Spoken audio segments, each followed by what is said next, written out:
बिहार के बेतिया से एक राहत भरी खबर सामने आई है, जहां 110 साल पुराना कब्रिस्तान अब पूरी तरह से महफूज नजर आ रहा है। ये कब्रिस्तान गोरखपुर सिलीगुड़ी एक्सप्रेसवे की जद में आ गया था। दरअसल 1915 के इस कब्रिस्तान को बचाने के लिए मुसलमानों ने जज्बाती अपील की थी, जिसे जी मीडिया ने इस मुद्दे को तरजीही बुनियाद पर उठाया था और इसका असर भी दिखने लगा है। वेस्ट चंपारण के डीएम तरनजोत सिंह ने मामले का नोटिस लेते हुए 3 रुकनी कमेटी तश्कील दी।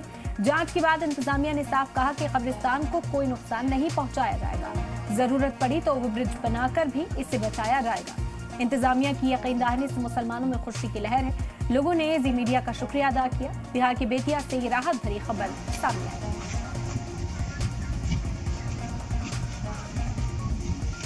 जी मीडिया को और जी मीडिया की टीम को मैं बहुत बहुत दिल से शुक्रगुजार हूं और शुक्रिया अदा करता हूं कि उन्होंने इसमें इंटरेस्ट लिया हमारे ईदगाह और कब्रिस्तान वाले मैटर पर, और उनके प्रयास से हमें उम्मीद है और लग भी रहा है कि हमारा कब्रिस्तान और ईदगाह दोनों शायद बच जाएगा।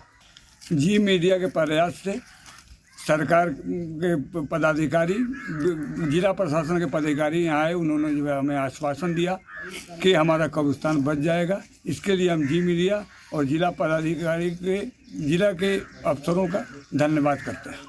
के तरफ से बड़ी खुशी और मुसर्रत की बात है कि जी न्यूज़ मीडिया के तरफ से जो मेहनत हुई है कब्रिस्तान के बचाने की, उसमें हम लोग को मालूम हुआ है कि कामयाबी के साथ कब्रिस्तान बच रहा है।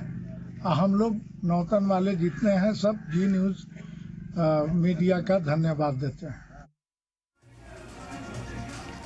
और हमारे साथ हमारे नुमाइंदा धनंजय द्विवेदी इस वक्त जुड़ गए हैं बेतिया से। उनका रुख करते हैं। धनंजय, कितनी राहत लोगों के लिए यहाँ पर है, कैसे इस अमल को अंजाम दिया जाएगा, क्या कहा जा रहा है इस पूरे मामले में? जी बता दें कि जी मीडिया की खबर का बड़ा असर हुआ है। जी मीडिया ने अल्पसंख्यक समाज के जो कब्रिस्तान थे, 110 वर्ष पुराना जो कब्रिस्तान था, उसकी मुहिम चलाया। जी मीडिया के सभी संस्करण में जो 110 साल पुरानी कब्रिस्तान है उस पर हम लोगों ने उनकी आवाज उठाई, और उसके बाद से यहाँ पर जिला प्रशासन ने उस खबर का संज्ञान लिया। बेतिया डीएम तरनजोत सिंह ने भू-अर्जन पदाधिकारी अमरेंद्र कुमार, बेतिया एसडीएम विकास कुमार और एनएचआई के निदेशक अनंत कुमार के अगुवाई में वहां पर 3 सदस्यीय टीम के गठन वहां पर हुई, और वो सारे अधिकारी वहां पर जांच करने गए।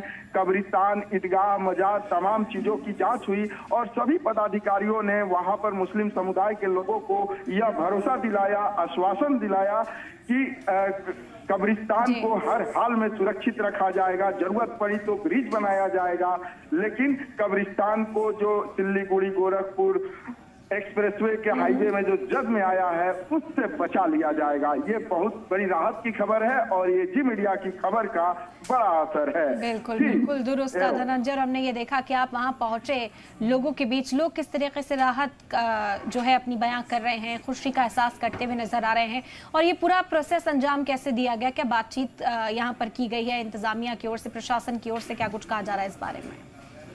जी बता दें कि जो नौतन खाप टोला के मुस्लिम समुदाय के लोग हैं वो जी मीडिया के जरिए ही मुख्यमंत्री नीतीश कुमार से भावुक अपील किए थे कि मुख्यमंत्री नीतीश कुमार हमारी कब्रिस्तान को बचा ले। इस खबर का संज्ञान बेतिया डीएम तरनजोत सिंह ने लिया और अब कब्रिस्तान बचाने का उन लोगों को आश्वासन दिया गया है। सभी ग्रामीण जो हैं वो जी मीडिया को धन्यवाद दे रहे हैं और सभी लोग खुश है, और इस समय जी मीडिया की इस खबर का जो असर हुआ है इस पर ग्रामीण लोग जी मीडिया को बधाई दे रहे हैं। जी बिल्कुल बिल्कुल धनंजय, दुरुस्त कहा आपने।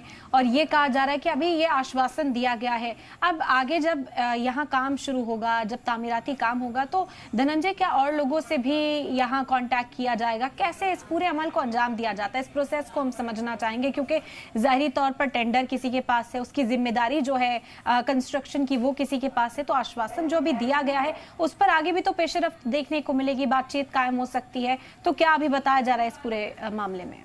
जी बता दें कि जो बेतिया एसडीएम विकास कुमार हैं उनसे हमारी बात हुई है और उन्होंने पूरी तरह से आश्वस्त किया है, उसका अलाइनमेंट हो गया है, जमीन की मापी हो गई है। लेकिन जी मीडिया की जब खबर चली और जो वहां पे मुस्लिम समुदाय के लोग हैं वो सरकार से भावुक अपील किए थे, जिला पदाधिकारी से अपील किए थे। इस पर जो सरकार है और जो यहाँ के जिलाधिकारी हैं संज्ञान लिए और उनको पूरी तरह से आश्वासन दिया गया है कि कब्रिस्तान को किसी भी सूरत में कोई खरोच नहीं आने दिया जाएगा। और ये जी मीडिया की खबर का बड़ा असर है। बेहद शुक्रिया धनंजय आपका तमाम जानकारी फिलहाल हम तक पहुंचाने के लिए।